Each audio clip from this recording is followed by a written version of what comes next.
right. And that they thought it was going to be a tea party, but it wasn't. And that at the end, in quote, of the war, this was the real war, that when the Minister of Information was asked to evaluate what happened in Poland, Right. and what did he say? He said Warsaw, being the capital of Poland, saw war, and Warsaw. Warsaw. So I Saw said, war. So I said, go and get your PVCs.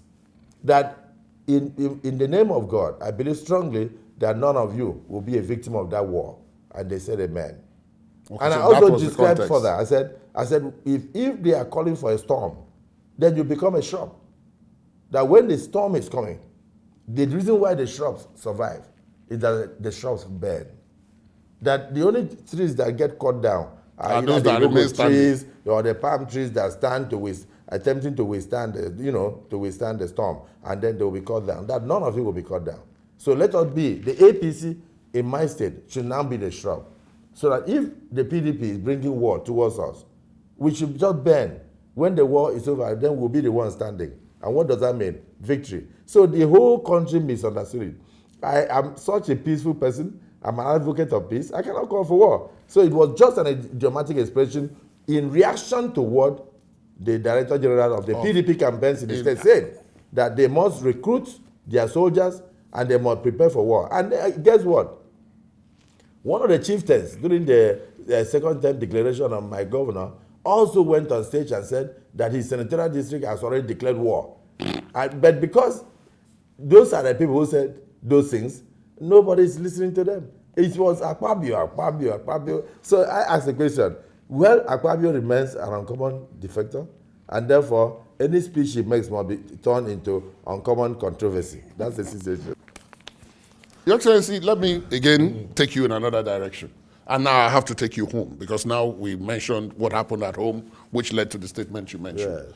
Now, in Akwa Ibom, you had bestrode the state, let me put it that way, as the governor, and then, of course, you installed, everyone believes you installed your successor in the state. Now, it seems again now that with this movement, some people are not only confounded, there are others who are quite upset.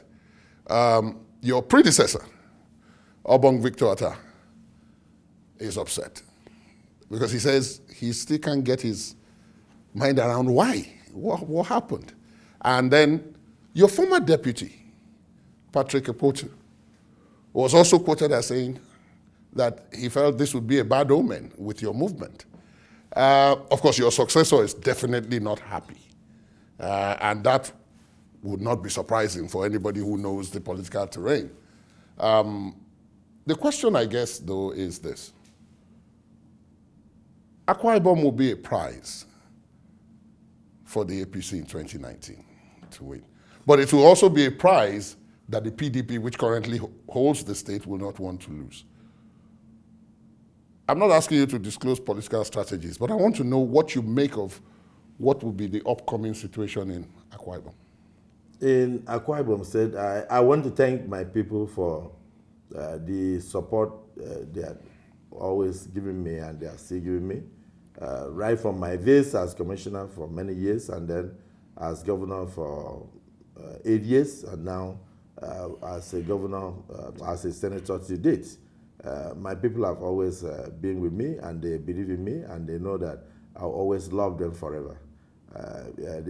My movement to the APC was in the national interest. It was also in the state interest. It was important for me to link my people with the center politics of Nigeria. It was also important for Nigerians to know that if there are a group of people who believe strongly in the oneness of this country, that the Akwa Ibom child is one, and that the Akwa Ibom people are very interested in the survival of Nigeria. And they support that action. They support the fact that, yes, indeed, we should stabilize the federal government to ensure that Nigeria succeeds. We should conspire to bring stability to Nigeria. We should conspire to ensure the welfare and security of lives of our citizens. Nobody is happy when any Nigerian is killed, whether you're a Christian or a Muslim. And also, I'm a Catholic member. I'm a Catholic. And so when priests are being killed, I get disturbed, because they work in very terrible terrains. Some of them are missionaries. They go Yes. into areas that you and I cannot go into. No electricity, nothing. They just go there because that is their commitment, that is their core. They've decided to save humanity and sacrifice. They are not interested in wealth. They are interested in just preaching salvation. And you know also that a lot of churches are not preaching salvation. But the Catholic Church is still insisting that there is life after death. And so there is need for us to link our people with God so that at the end of this war, we'll be received into heaven. And then, of course, the Muslims will say we'll be received into paradise. So such people should not be killed. But the insecurity in the nation has even affected them. So I'm one of those very saddened by the situation. And my people are predominantly Christians. They are very concerned with what is happening to most of the Christian communities and all that, and they would like to see an end to it. So seeing their son join the federal government to bring the situation to an end, they are very, very happy. So I don't think in any way that there's any Akwa Ibom child today that you ask and say, oh, your senator and your former governor has moved to join the APC to stabilize Nigeria, to join them to provide solutions to the insecurity pervading the nation and to ensure that Nigeria survives before any election, that the person will say no. They are very happy, and that was why the turnout of in less than 48 hours of hearing the decision, when I didn't even have time to consult even members of my family, I just said we have to stem this tide. And so they turned out in their large numbers, in their thousands, and it was amazing. And today, the other day, I came back from Enugu.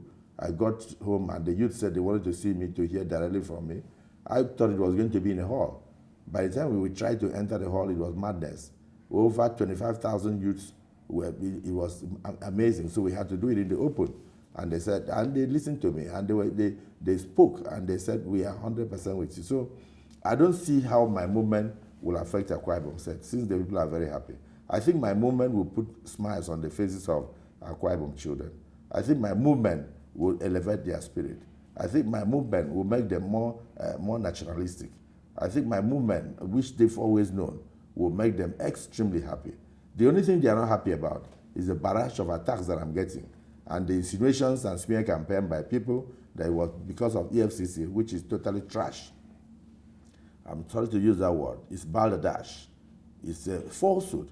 So that is where they are very unhappy, that some politicians have taken it upon themselves to attack my person, to try to diminish or demean my character just because of the fact that I moved. And so well, it's not just, moving. Your Excellency, it's not just politicians. Yes.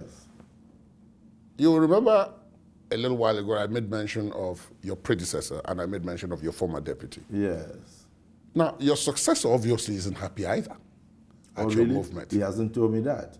But it's obvious. No, The government, the state government is taking adverts in newspapers alleging that you haven't done that. I think that would be misguided. You know why I'm saying that? Because if the government is taking adverts in newspapers trying to question my service. Let me give you two examples. No, let me give you two so that you know what the examples I'm talking about.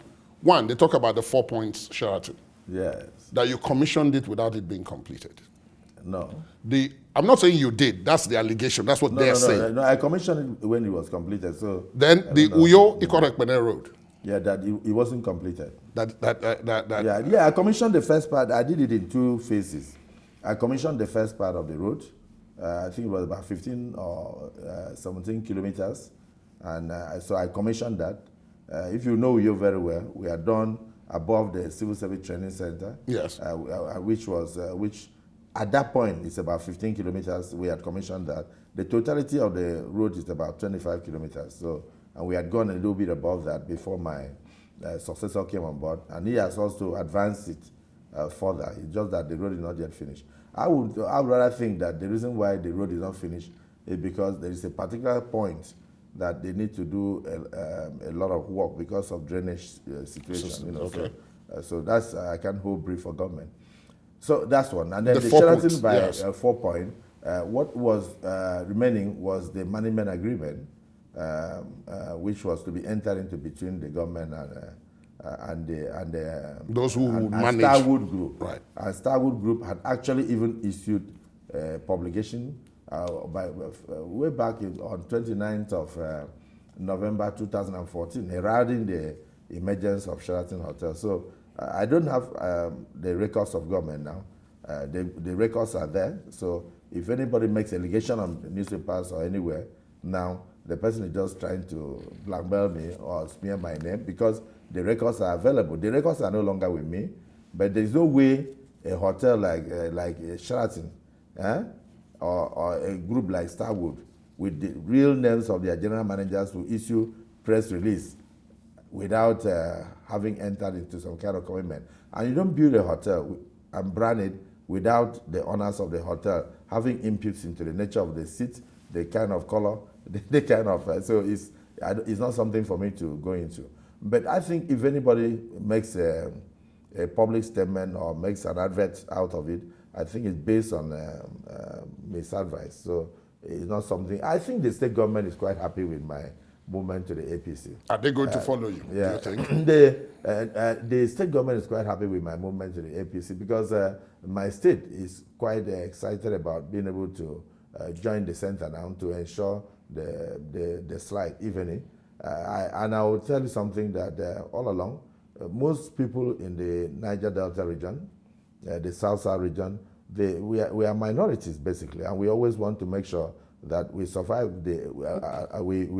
We support Nigerians to ensure the stability of the country because we'll be the worst hit. And you know, having come out of a terrible war in 1967 to 1970, we are always minded to realize that yes, our brothers in the Southwest, our brothers in the North, also require support for them to ensure the security of the nation. We on our own cannot provide adequate security for the nation. Your Excellency, thank you very much. Thank you for having me. Thank you for having me.